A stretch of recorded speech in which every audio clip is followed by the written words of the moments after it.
Hola a todos. Hoy es jueves, 5 de marzo de 2026, y nuestro querido amigo, nuestro hermano Alex Greiner, está aquí con nosotros. Bienvenido de nuevo, Alex. Gracias por la invitación, Nima. Siempre es un placer acompañarte y un cordial saludo a todos los que nos escuchan.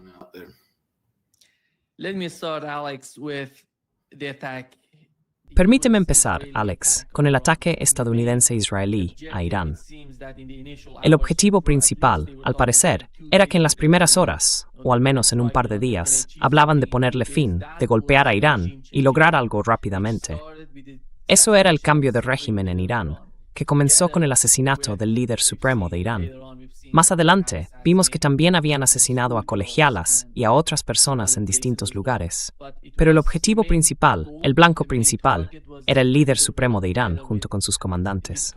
Luego, Irán empezó a responder, empezó a apuntar, a atacar, a devolver el fuego. Todo ocurría en el Golfo Pérsico, junto con Israel. Irán comenzó a atacar bases estadounidenses en Oriente Medio. Y ahora estamos en un proceso de escalada, según lo que estamos presenciando. Yo diría que hoy, a día de hoy, la guerra es entre Irán y la OTAN junto con Israel. Adelante, ¿cuál es tu interpretación de eso?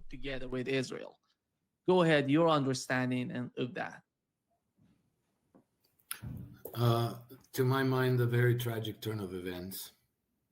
En mi opinión, es un giro de los acontecimientos muy trágico. Creo que, incluso tan recientemente como la última vez que hablamos, estaba convencido de que no habría guerra, de que Estados Unidos no atacaría. Una de las razones por las que estaba tan seguro es porque todo el asunto es tan estúpido, tan increíblemente idiota, que pensé que nadie podría ser tan tonto. Simplemente no lo harían. ¿Por qué? Porque creo que Irán tiene tantas ventajas sobre Estados Unidos que cualquier posibilidad de victoria para Estados Unidos es casi nula. Estados Unidos no está en su propio país. Irán sí. Ellos están en casa. No tienen esos problemas. ¿Te refieres a Irán? Sí, a Irán. ¿Qué dicho has dicho Estados Unidos?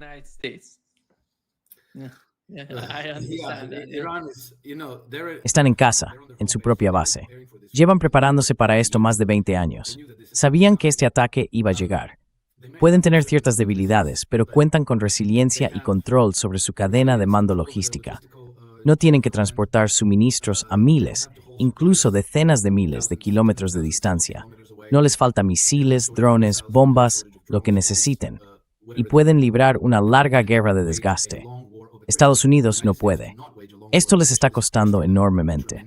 En la práctica, se están desarmando, obligados a reducir las reservas de otros lugares. Incluso tuvieron que detener toda la ayuda a Ucrania. Así que básicamente, existen grandes debilidades y fragilidad en toda la estructura de Estados Unidos.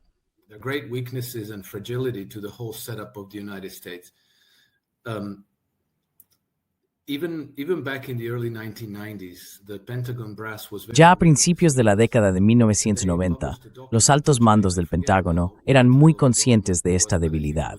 Publicaron un documento, ahora no recuerdo el título exacto, pero creo que salió en 1991, quizá hubo más de uno. Básicamente, lo que decían era que la hegemonía estadounidense en Asia Occidental dependía de dos factores principales. Uno eran sus alianzas, Israel principalmente, pero también aliados como Jordania, Arabia Saudí, Kuwait, Qatar, Bahrein, y así sucesivamente, a quienes siempre podían, de algún modo, coaccionar para que fueran a la guerra en su nombre. El segundo era la proyección de poder. Es decir, en realidad no tenemos el poder. Lo proyectamos para que cualquiera que se salga de la línea se siente intimidado.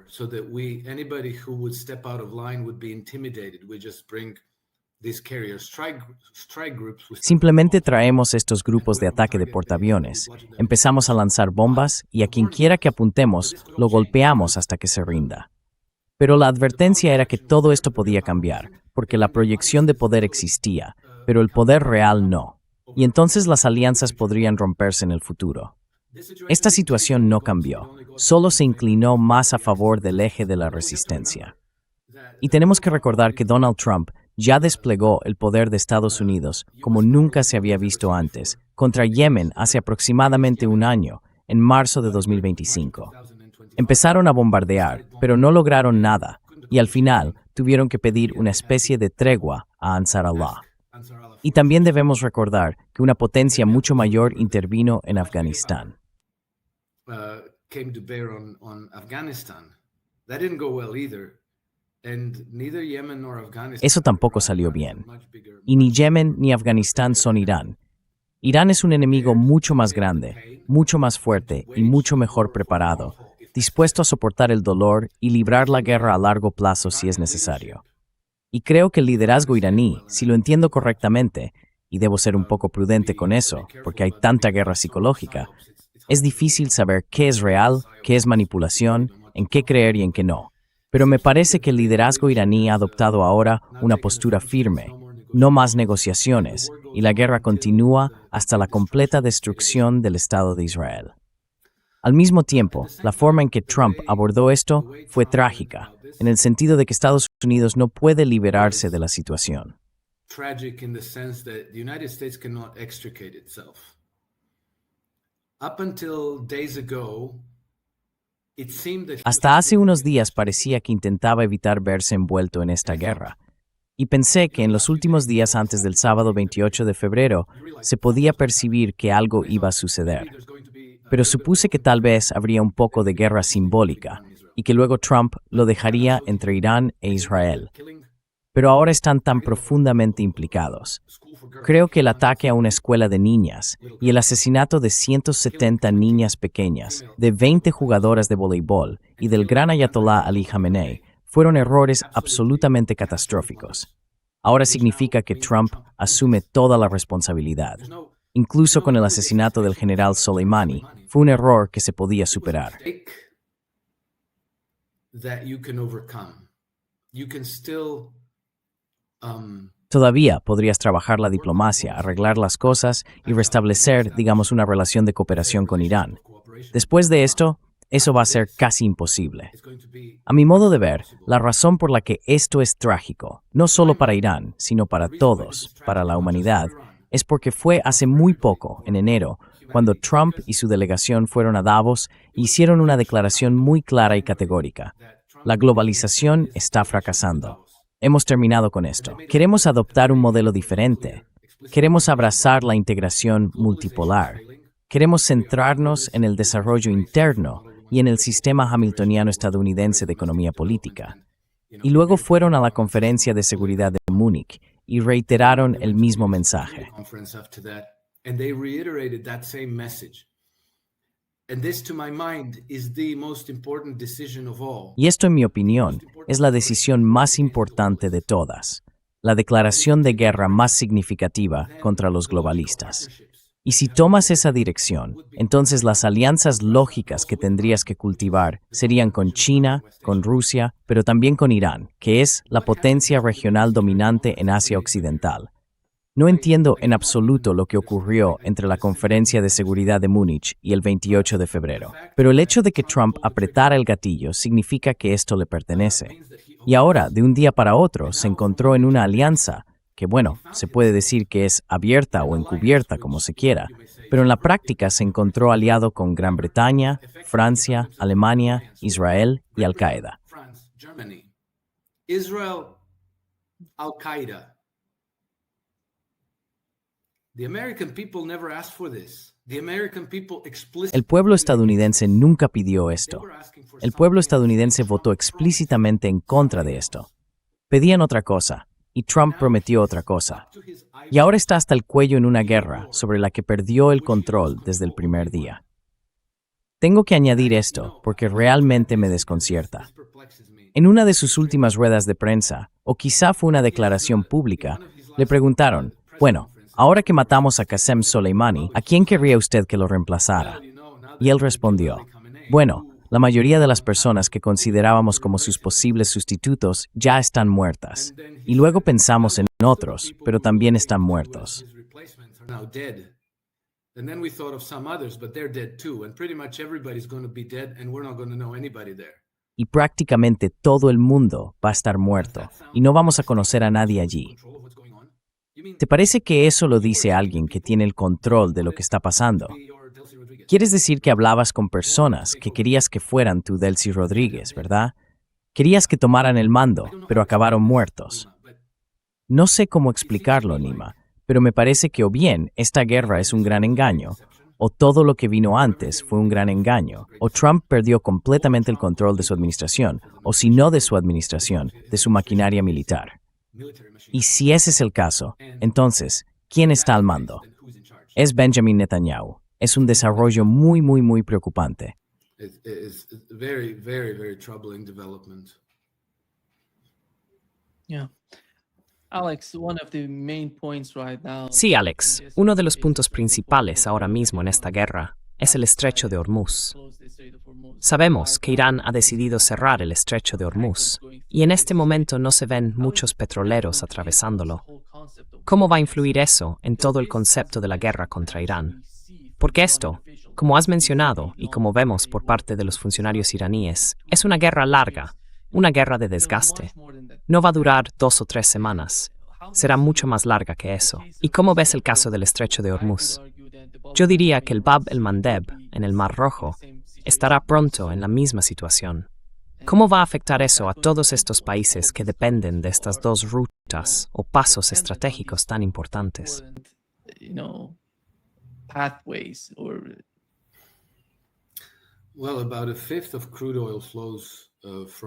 Bueno, alrededor de una quinta parte del petróleo crudo del mundo fluye desde el Golfo Pérsico a través del estrecho de Hormuz. Aproximadamente una quinta parte del suministro mundial de gas natural proviene de Qatar, que ahora está completamente paralizado. Y creo que alrededor del 90% de todo el comercio que pasa por el Mar Rojo se dirige a Europa. Así que si eso se interrumpe, las consecuencias podrían ser catastróficas. No se trata solo de eso. Muchos de estos estados del Golfo han crecido mucho más allá de lo que su entorno natural puede sostener y se han vuelto completamente dependientes de las importaciones de alimentos. Así que podríamos ver escasez de alimentos en lugares como los Emiratos Árabes Unidos, Qatar, Bahrein, Omán, Yemen y otros. Quizá menos en Yemen, pero todos estos emiratos orientados hacia Occidente están en un mundo de problemas colosal.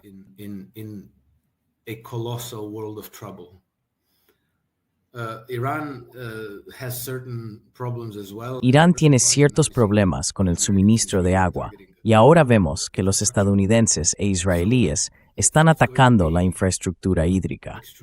Así que va a ser extremadamente difícil para la gente de esta región, lo cual, una vez más, era fácil de prever. Era evidente. Si estás al frente de la administración presidencial de uno de los países más poderosos del mundo, tienes 17 agencias de inteligencia, más de 20 bases militares sobre el terreno, estaciones de la CIA, embajadas y así sucesivamente. ¿Cómo es posible que no lo supieras? ¿Cómo comprendí los riesgos que se estaban asumiendo? ¿Y para qué? Tengo que preguntar, ¿cuál era el objetivo? And for what? I have to ask myself, what was the point? Even if they succeeded to pull off Venezuela. Aunque hubieran logrado lo de Venezuela, ya sabes, quitamos al líder que no nos gusta y lo sustituimos por uno que sí, ¿qué habrían ganado exactamente? Fue una apuesta, pero una apuesta que va a acabar costando carísimo a la gente de la región, en vidas perdidas y economías destruidas. Pero también va a costarle al resto, porque ya sabes, los precios de la energía en Europa ya se han disparado. Creo que el viernes, no, el domingo, así que estamos hablando de hace 4 días, fui a la gasolinera. Creo que pagué 1,75 por un depósito de diésel. Ahora ya está por encima de 2 euros. Y ya sabes, se supone que Europa es este gran lugar próspero, parte del llamado 1.000.000.000 dorado del mundo. Pero la mayoría de la gente corriente está sufriendo.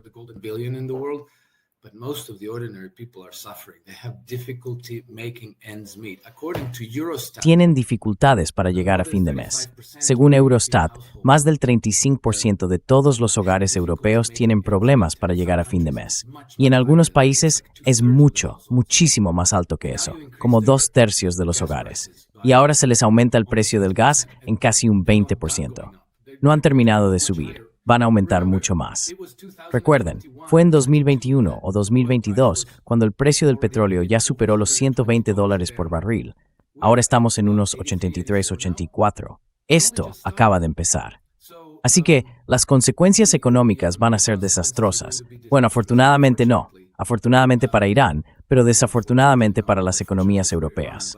Ayer, Vladimir Putin salió y dijo que, sí, quizá deberíamos dejar por completo de suministrar gas natural a nuestros clientes europeos.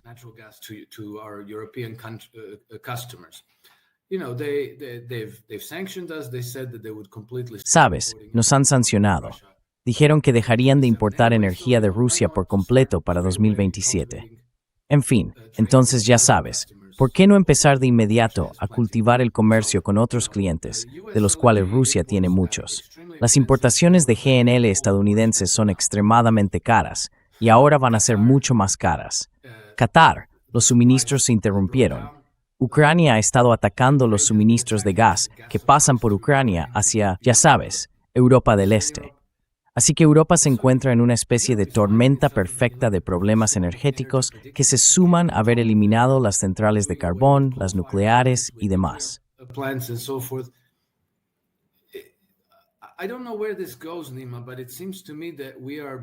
No sé a dónde nos lleva esto, Nima, pero me parece que estamos siendo dirigidos por auténticos necios y que el desmoronamiento de Europa va a parecerse a la Alemania de Weimar en 1922 o 1923, lo que significa que podría tratarse de una crisis económica capaz de costar decenas de millones de vidas. Gran Bretaña. El 40% de los hogares británicos dependen del gas natural de Qatar. Ya tienen dificultades para mantener sus casas calientes y ahora se retira ese 40% del mercado. Esto es catastrófico. Ni siquiera sé cómo cuantificarlo, Nima, pero me parece que nos encaminamos hacia algún tipo de desastre humanitario para los europeos privilegiados.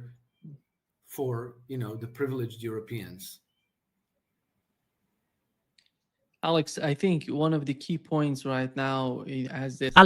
creo que uno de los puntos clave en este momento, mientras continúa la escalada, sería el tema del agua, como has mencionado. Irán no utiliza la desalinización, pero sabemos que todos esos estados árabes, junto con Israel, sí emplean sistemas de desalinización. Eso podría ser una gran vulnerabilidad por su parte, porque si Irán empieza a atacar, por ejemplo, esas ciudades o el equipo de desalinización, podría causar mucho sufrimiento a la población. ¿Cómo ves que esta escalada pueda llegar a un nivel en el que podamos decir que ha ocurrido una verdadera catástrofe en Oriente Medio?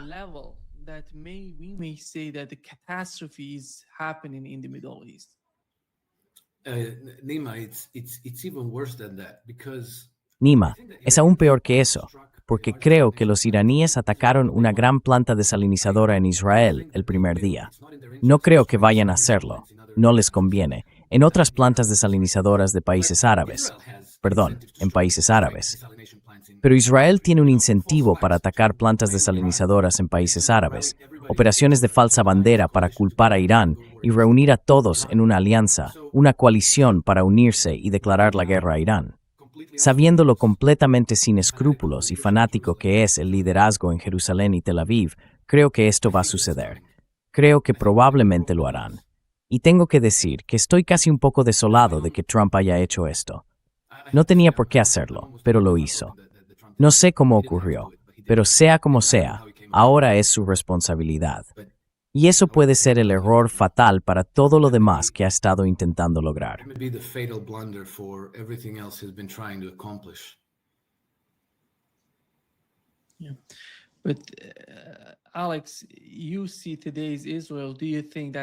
Alex, cuando miras a Israel hoy, ¿crees que Netanyahu era realmente tan poderoso que podía ejercer tanta presión sobre Donald Trump? Yo veo a la clase donante en Estados Unidos como la principal fuente de este problema. Como la familia Adelson, ya sabes, apoyaron a Rubio, al secretario de Estado, o mejor dicho, al candidato que de algún modo fue recogido por la familia Adelson y luego colocado en la administración Trump. Y el propio Donald Trump, ya no se ve al mismo Donald Trump. Incluso J.D. Vance, ahora no lo reconozco. Estas personas han cambiado. Parece que algo drástico ocurrió en sus mentes. No sé qué fue ni qué les está pasando. Porque justo ayer, Pete Hegseth salió diciendo, estamos ganando, estamos haciendo esto, y simplemente no entiendo cómo podemos explicar eso.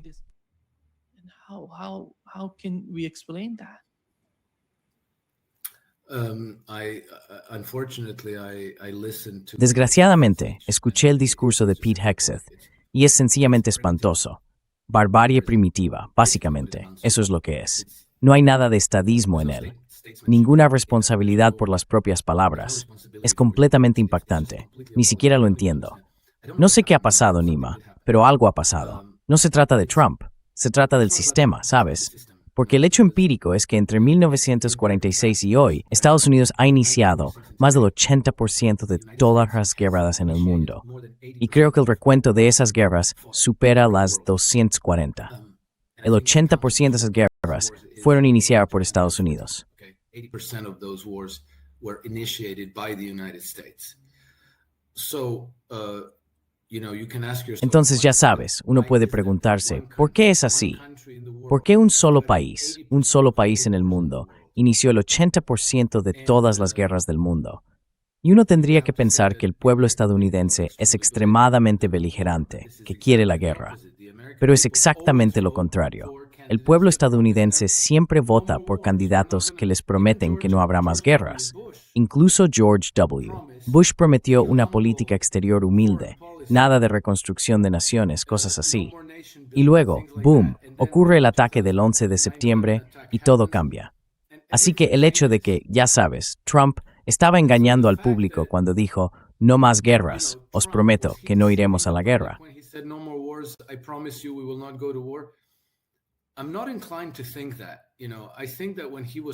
No estoy inclinado a pensar eso. Creo que cuando prometía que no habría guerras, hablaba con sinceridad. Pero parece que el sistema es tan poderoso, tan arraigado y tan despiadado, que no importa lo que uno quiera. Sabes, en los archivos de Epstein, hubo un intercambio entre Epstein y no recuerdo exactamente con quién, pero básicamente decían, no con esas mismas palabras, que si acorralamos a Trump como a una rata, él atacará a Irán por nosotros. Y también recordamos que John F. Kennedy fue presionado para ir a la guerra contra Vietnam. Kennedy was pressured to go to war against Vietnam. He resisted, but he ended up dead. Él se resistió, pero acabó muerto. Y así, cada presidente llega prometiendo que no habrá más guerras. La gente vota por ellos porque no quiere guerra, pero al final siempre acaban teniendo guerras, prácticamente sin interrupción. Así que es el sistema el que está de algún modo programado para movilizar el músculo militar de la nación para la guerra. ¿De dónde proviene eso? Es más complicado de entender, pero obviamente los donantes tienen mucho que ver. También creo firmemente que el sistema bancario tiene mucho que ver, porque son los únicos que en última instancia se benefician de las guerras, pase lo que pase. Normalmente financian a ambos bandos. Y luego, cuando las guerras terminan, se adueñan de la riqueza de los recursos naturales de los países que han conquistado.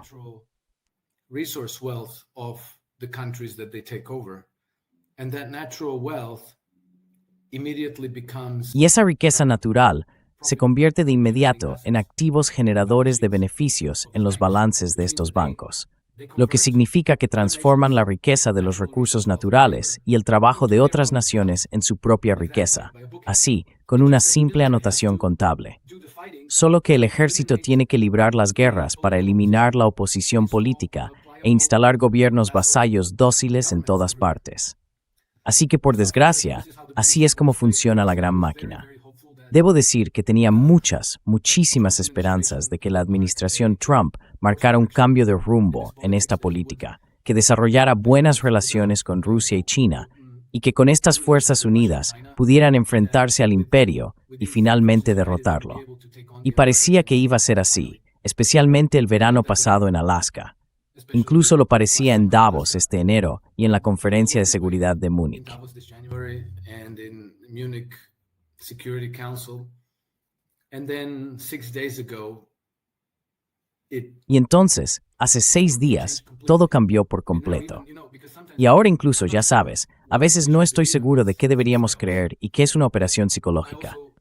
Pero también presto atención a las declaraciones de altos funcionarios rusos, y se puede ver que esto es diferente.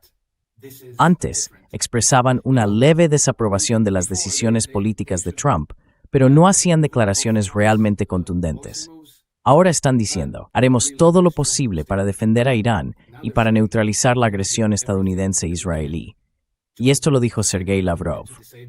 No era un funcionario marginal, era Sergei Lavrov, que no habría dicho algo así sin haberlo consultado antes con el presidente Putin. Así que eso significa que el espíritu de Alaska se ha acabado, se ha terminado, probablemente de forma irreversible, y que las dos superpotencias de este mundo están ahora, potencialmente, Brumbolición. Superpowers in this world are now on a collision course potentially. Alex, one of the main questions right now in the United States is why Alex, una de las principales preguntas ahora mismo en Estados Unidos es, ¿por qué empezó esta guerra en primer lugar? Han estado preguntando esto. Ya sabes, intentaron preguntárselo a Marco Rubio, al propio Donald Trump, a J.D. Vance, porque la realidad de la guerra es que hasta ahora Estados Unidos ha dicho que ha tenido 6 soldados muertos. Pero si miras lo que, por ejemplo, dijo el jefe del Consejo de Seguridad Nacional de Irán, son 500. Ya sabes, la diferencia entre ambas cifras es simplemente asombrosa. The gap is just mind-blowing between the two. And then you see the Turkish Y luego, ves a la inteligencia turca, a los turcos saliendo y diciendo que hubo entre 800 y 200 bajas en el lado estadounidense. Y ves que hay una gran diferencia. Yo diría que me quedo con la cifra turca. Lleguemos a un punto intermedio. Pero aquí viene la pregunta principal. ¿Por qué empezó esta guerra? Dices que estamos confundidos por la actitud de Donald Trump, por lo que dice. Pero ni siquiera tú ves ese tipo de certeza en lo que dice Marco Rubio en cuanto a cuál fue la razón principal de esta guerra. Esto es lo que dijo Marco Rubio.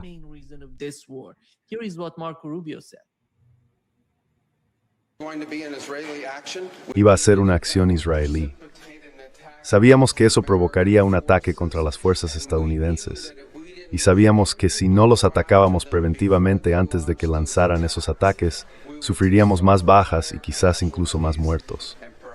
Y entonces todos estaríamos aquí respondiendo preguntas sobre por qué lo sabíamos y no actuamos.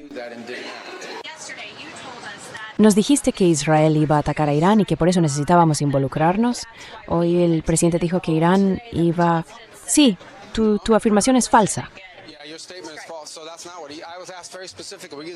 Así que eso no es lo que él... Me hicieron una pregunta muy específica. ¿Estuviste allí ayer? Sí, hice una pregunta. No, ¿fuiste tú quien? Porque alguien me preguntó ayer, ¿entramos por Israel? Y yo dije, tú me hiciste esa pregunta. Me lanzaste esa repregunta y dije que no. Te dije que esto tenía que suceder de todos modos. El presidente tomó una decisión y la decisión que tomó fue que Irán no iba a poder esconderse detrás de su programa de misiles balísticos. Que Irán no iba a poder esconderse detrás de su capacidad para llevar a cabo estos ataques. Esa decisión ya se había tomado. El presidente decidió destruir sistemáticamente esta capacidad terrorista que tenían y lo llevamos a cabo. Fui muy claro en esa respuesta.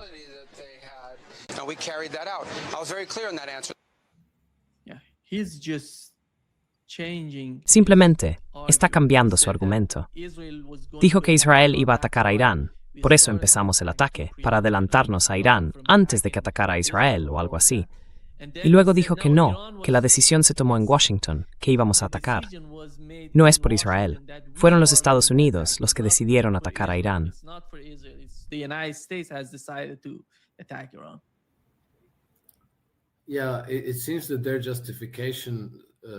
Sí, parece que su justificación cambia día a día. Depende de a quién preguntes. Si escuchas a Trump, dice una cosa, y ese mismo día si escuchas a Rubio, dice otra. Luego Hegseth dice algo completamente distinto. Ya sabes, que si es el Armagedón, que si es una cruzada, que si es un ataque preventivo. Porque claro, si sospechas que alguien va a matarte, por supuesto lo matas tú primero. Ya sabes, eso de haz a los demás antes de que te lo hagan a ti. Creo que esos son nuestros valores, al parecer, en el imperio de las mentiras. Luego es el programa nuclear. Luego el programa de misiles balísticos.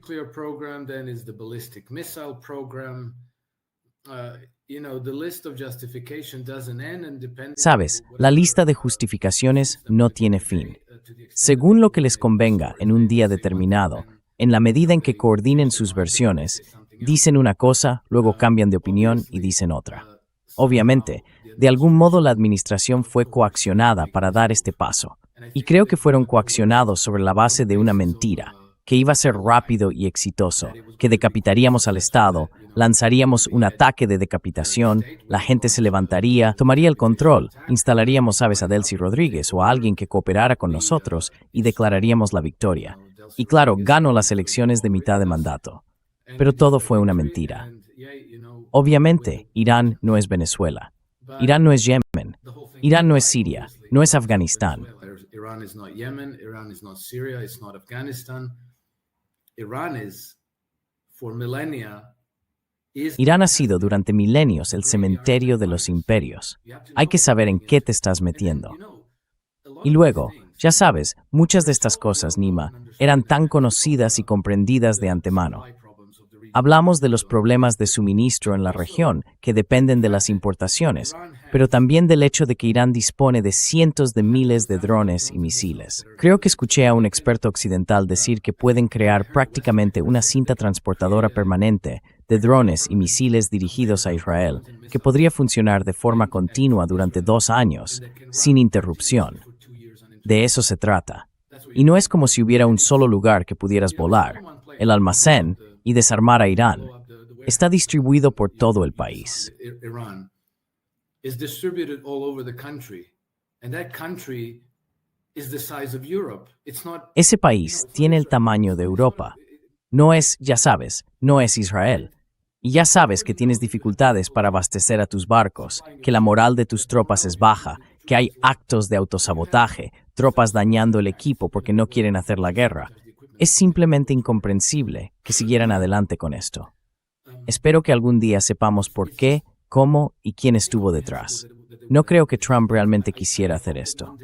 Creo que de algún modo lo maniobraron para que lo hiciera. ¿Cómo y por qué? Ni siquiera puedo empezar a imaginarlo. Pero en última instancia, tampoco importa. Ya sabes, él es el comandante en jefe. Ahí es donde se detiene la responsabilidad. Ahora esto le pertenece a él. Y creo que no solo va a arruinar su presidencia, sino que va a empañar su legado para siempre. His presidency is going to tarnish his legacy forever.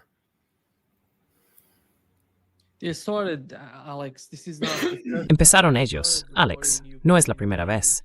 Ellos iniciaron la guerra en Ucrania y luego involucraron a toda la OTAN, a todas las fuerzas juntas. Parece que estamos llegando al mismo punto otra vez, toda la OTAN, porque fueron los rusos. Cuando escuchas a los rusos hablar de ello, dicen que la OTAN ha empezado ahora a atacar a Irán. Sabes, antes de venir a este podcast, antes de emitir en directo, supimos que Francia ha desplegado una fuerza multidominio en Oriente Medio. Su sistema de defensa en área constante con Estados Unidos y los españoles. El gobierno español ha estado diciendo hasta ahora que estamos haciendo esto, estamos haciendo aquello.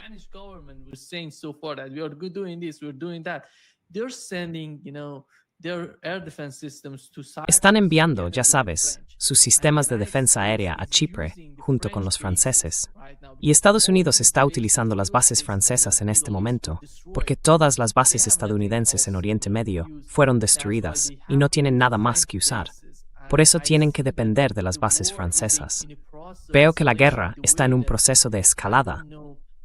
Y no sé hasta qué punto estos europeos pueden cambiar el concepto mismo de la guerra, ni cuán capaces son de defender, por ejemplo, Chipre o Israel.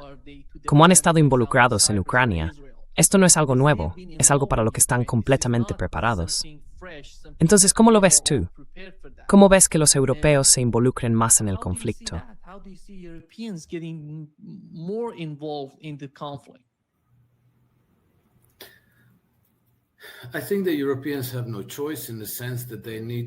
Creo que los europeos no tienen otra opción, en el sentido de que necesitan alinearse con la agenda de conflicto de Estados Unidos, OTAN-Israel. Y esto les da la oportunidad de traer de vuelta a papá del frío. Ahora estamos todos juntos. Ahora volvemos a ser una gran familia feliz. Todos ellos tienen recursos, armamento y arsenales capaces de destruir cosas, de ser lanzados contra objetivos y así sucesivamente. Ya sabes, hace más de 20 años, 23 casi exactamente, llevaron fuerzas Skanderhack. Destruye Putaskors, número comunes word, e instalaron un régimen títere. they took over the government, they installed the puppet regime. Nothing happened, they still don't control Iraq. No ha pasado nada. Ya sabes, todavía no controlan Irak y solo están allí por la fuerza, escondidos tras los altos muros de sus bases militares. El gobierno iraquí ya ha solicitado en múltiples ocasiones que las tropas extranjeras abandonen su país, lo que significa que no son bienvenidas allí, lo que a su vez implica que van a ser atacadas con toda seguridad. Pero ya sabes, el problema de todo esto es que puedes tener armas para disparar y hacer explotar cosas, pero tus poblaciones están totalmente en contra de esta guerra. No tienes un mandato. Así que estás invitando a una revolución en casa. Ya sabes, va a haber levantamientos sociales por esto en Europa.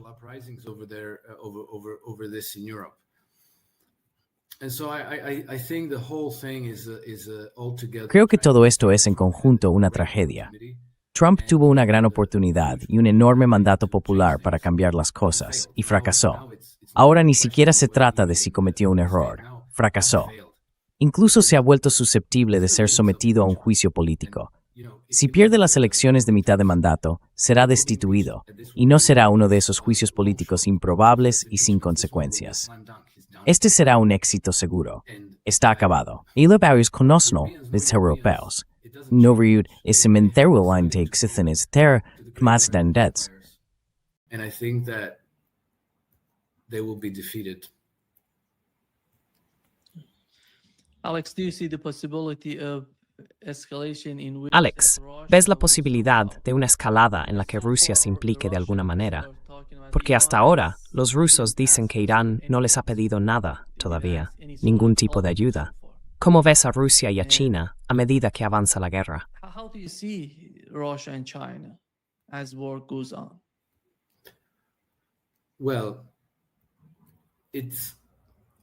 Bueno, creo que Rusia apoya de todo corazón a Irán, a su gobierno actual, y no quiere un cambio de régimen. Estoy seguro de ello, y pienso que existe una asociación muy fuerte y amistosa entre ambos países, que incluso ha sido consagrada en un tratado. Pero hay dos problemas.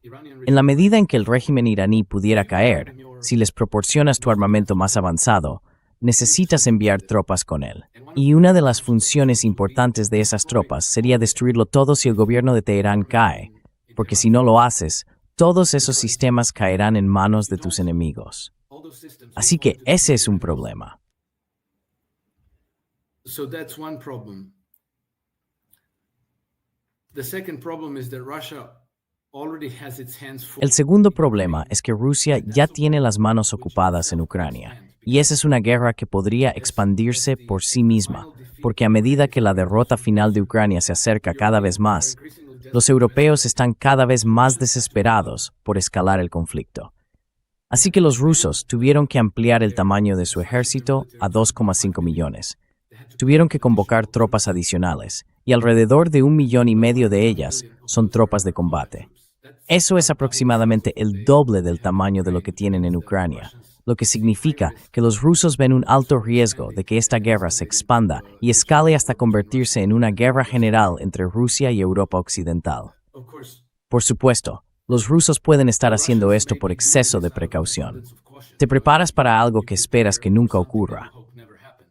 Pero al mismo tiempo, suggest significa mis synthetics en analytic stancer en provincia distrang. By committing too much to Iran, and Iranians themselves probably want to Y probablemente los propios iraníes quieran defender su independencia. Es decir, si uno triunfa en una guerra gracias a un socio externo, entonces ese socio externo podría esperar ciertas concesiones después. E Irán podría querer defender su independencia y decir, no, dirigiremos nuestro país como consideremos adecuado. Haremos asociaciones, alianzas y acuerdos con quien queramos, en las condiciones que queramos. Así que, muchas gracias, pero haremos todo lo posible por defendernos solos. Creo que Irán es lo bastante fuerte. Por lo que puedo ver, su gran debilidad es la defensa aérea, porque me da la impresión de que Irán está recibiendo golpes de los israelíes y los estadounidenses, de aeronaves que deberían ser capaces de derribar, pero por alguna razón parece que están derribando muy pocos de esos aviones.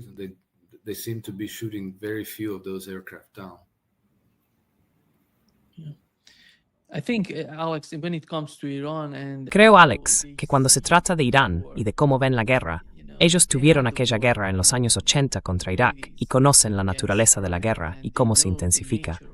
En aquellos tiempos, todos los europeos, junto con Estados Unidos, la Unión Soviética e incluso China, apoyaban a Irak en la guerra contra Irán. Irán no está en la misma posición ahora. Creo que la cuestión principal en este momento, Alex, es cuán capaz es el ISIS. Supongamos que pudieran atacar lo que quisieran en Irán con aviones de combate.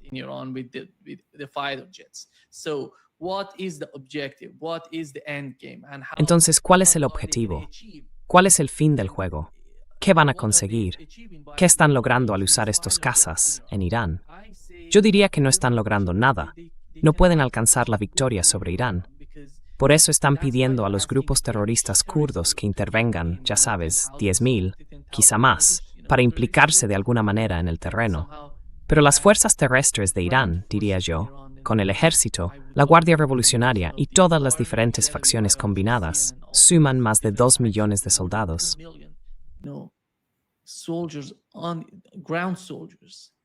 En su propio terreno. Sí, exactamente.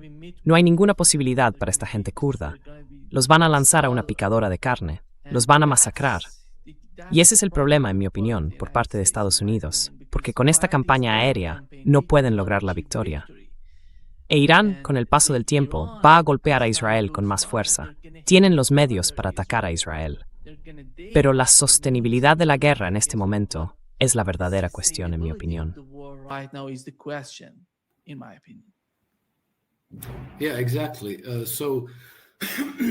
Sí, exactamente. Por lo visto, hay un profesor de la Universidad de Chicago que ha dedicado su carrera a investigar precisamente estos temas, las campañas militares para el cambio de régimen. Según él, ha planificado algunas campañas de cambio de régimen en el pasado, incluyendo la selección de objetivos y todo eso.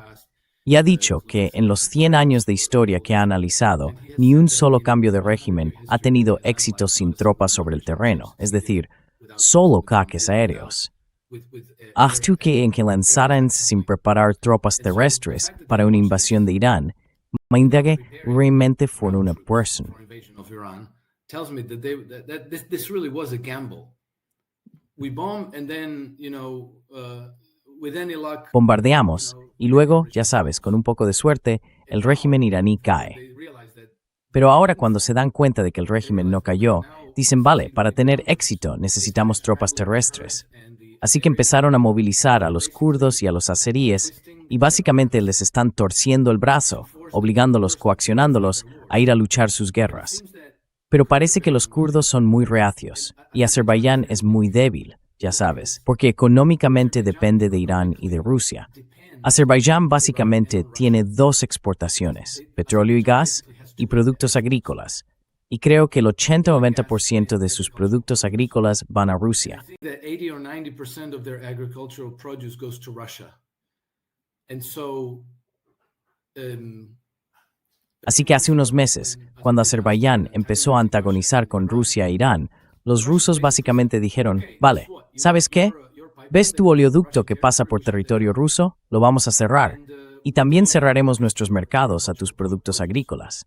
Entonces Aliyev tuvo que volver a Putin y decirle, por favor, no lo hagas, voy a portarme bien a partir de ahora. Y ya sabes, arreglaron la situación. Pero fue muy fácil para Putin someter a Azerbaiyán. Así que el hecho de que ahora los estadounidenses e israelíes estén intentando empujar a Azerbaiyán a entrar en Irán para separar, ya sabes, el noroeste de Azerbaiyán de Irán, es otra señal de debilidad, porque creo que es muy poco probable que tenga éxito. because I think it's very, very highly unlikely to succeed. If they manage to mobilize Kurds, Si consiguen movilizar a los kurdos, van a tener un enorme problema con Turquía. Ya sabes, va Turquía, el segundo ejército más grande de la OTAN, a convertirse de repente en un enemigo. become an enemy. Quiero decir, esto es un auténtico avispero. Nima, por todas las razones que estamos comentando, y todo esto estaba perfectamente claro antes del 28 de febrero, yo estaba convencido de que nadie podía ser tan estúpido. No atacarían a Irán. Hay demasiadas cosas que pueden salir mal y que saldrán mal. Así que simplemente no puede ser. No lo harán. Pero lo hicieron. Y creo que este intento de movilizar una invasión terrestre mediante fuerzas aliadas que no están dispuestas y son demasiado débiles no va a suceder. O si sucede, como tú dijiste, los van a masacrar. No lo sé.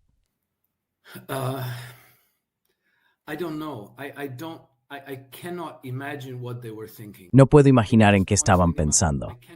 Sinceramente, Nima, no puedo imaginar en qué estaban pensando, salvo que esta decisión se tomara por ellos y se les impusiera de algún modo. Deberíamos entender cómo y por quién. Siguieron adelante esperando lo mejor, pero eso es una apuesta. Una cosa es apostar en un negocio inmobiliario. Si sale mal, pierdes algo de dinero. Pero no se puede apostar con cosas como esta, porque las consecuencias permanecen. Cambian el curso del desarrollo del mundo, de la humanidad, de las alianzas. ¿Cómo vas a negociar con alguien después de esto? Es una tragedia para el pueblo de Estados Unidos que votó por Trump porque prometió un cambio de rumbo y al final acabó traicionándolos de una manera muy deshonrosa, además de todo lo demás.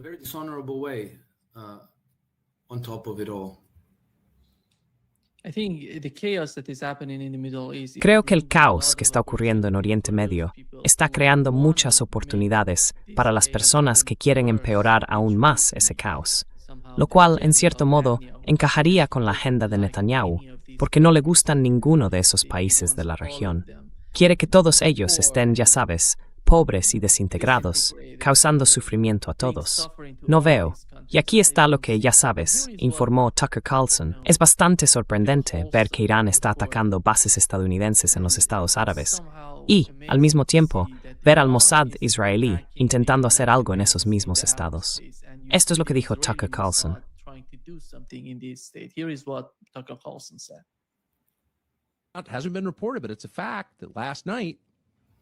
No se ha informado, pero es un hecho que anoche en Qatar y Arabia Saudí, las autoridades arrestaron a agentes del Mossad que planeaban llevar a cabo atentados en esos países. Ahora bien, eso es extraño. No tiene sentido. ¿Por qué iban los israelíes a planear atentados en dos países del Golfo que también están siendo atacados por Irán? ¿No están del mismo lado? No. Israel quiere perjudicar a Irán, Qatar, los Emiratos Árabes Unidos, Arabia Saudí, Bahrein, Omán y Kuwait.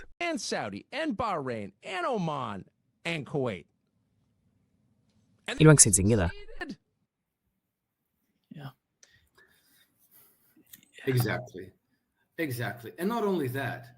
Sí, exactamente.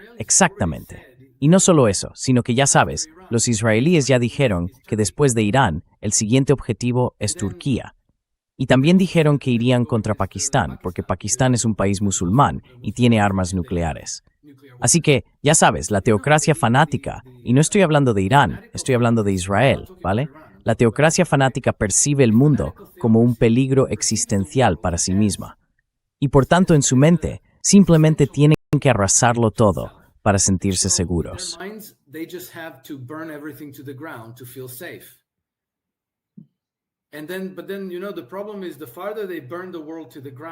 Pero entonces, ya sabes, el problema es que cuanto más arrasan el mundo, al final llegan a la siguiente población que no son ellos. Y entonces piensan, oh, será mejor que los mate antes de que me maten, porque podrían hacerlo.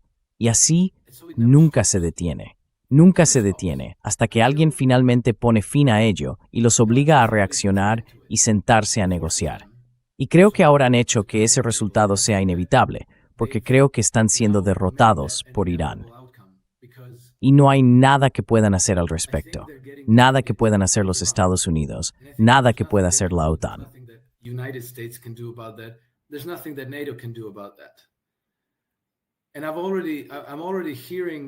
Y ya estoy escuchando voces desde Israel. Ya sabes, el antiguo, no recuerdo su nombre, ex jefe de inteligencia israelí, que dijo, me temo que nos estamos encaminando hacia una derrota estratégica de Israel, lo que significa, ya sabes, que se acabó, que estás terminado y rodeado por poblaciones muy hostiles, cientos de millones de ellas, lo que implica que tu opción será adoptar una solución de un solo Estado al problema de tu existencia. En este único Estado tendrás que conceder derechos iguales a judíos, musulmanes y cristianos. lo que significa que los judíos serán uno de los 3 pueblos constituyentes de este nuevo Israel, o probablemente cambiará su nombre de nuevo a Palestina. changed name back to Palestine. And that means that a lot of people will have to leave. And Y eso significa que mucha gente tendrá que marcharse, y solo aquellos que hayan conservado su humanidad, los que no vean monstruos en los demás, podrán y querrán quedarse. as much pain and bloodshed Y creo que, a pesar de todo el dolor y el derramamiento de sangre que esto está causando ahora mismo, sigue siendo algo por lo que vale la pena esperar, porque esta región necesita paz. Bueno, todo el mundo necesita paz. Pero ya sabes, el sufrimiento del pueblo palestino, del pueblo yemení, del pueblo libanés, del pueblo sirio, del pueblo jordano, incluso en último término del pueblo israelí, porque toda esta situación los ha vuelto rabiosos e histéricos. Es como una enfermedad mental que necesita ser aplacada. put to sleep. And so unfortunately, maybe we are in one of those Y así, lamentablemente, quizá estemos en uno de esos periodos bíblicos de los tiempos finales. world ends. Pero ya sabes, los tiempos finales no significan que el mundo se acabe, sino que un sistema llega a su fin. Y antes de terminar, Nima, tengo que decir que muchas personas que apoyan esta guerra contra Irán, o que están indecisas, no están seguras de lo que sienten. A menudo lo hacen porque perciben al régimen iraní como un régimen muy oscuro, medieval y represivo. Ya sabes, estas personas no se visten como nosotros, se ven diferentes, hablan diferente. Así que aconsejaría a la gente que escuche lo que dicen. Donald Trump, para su vergüenza, después de matar al general Qasem Soleimani, dijo que era una de las personas más malvadas de la historia. Eso es imperdonable. History. That's unforgivable. But some people, because he looks different, Pero algunas personas, ya sabes, como él tiene un aspecto diferente, es un mulá, they believe it. simplemente lo creen, sin cuestionarlo, sin realmente saber. Tienes las redes sociales, tienes internet. Escucha algunos de sus discursos, entiende quién fue y luego decide por ti mismo si crees que era malvado o no. Pero ya sabes, puedes contrastar las palabras que él pronunció con las de Trump, con las de Pete Hegseth, con las de Randy Fine, con las de Benjamin Netanyahu, con las de Ben Gvir. Y entonces puedes decidir quién es malvado y quién no. Pero necesitamos serenarnos. Necesitamos ser muy agudos en nuestro discernimiento. De lo contrario, sin discernimiento, volvemos a convertirnos en cruzados rabiosos. Y escucha el lenguaje. Ese lenguaje de primitivismo irracional está regresando. Y hay mucha gente que lo aplaude. Y esto no conduce a nada A lot bueno. of people who are applauding it. And this doesn't lead anywhere good. Yeah, exactly. Sí, exactamente. Gracias. Thank you. Muchas Thank you gracias, so Alex, much, por estar con Alex, nosotros for being hoy. with us today. Great pleasure. Un gran placer como siempre. El placer es mío, Nima. Oraciones por el pueblo de Irán y por toda la región. In the whole region. Yeah, sure. Thank you. Sí, claro, claro. Gracias. Nos vemos pronto, Alex.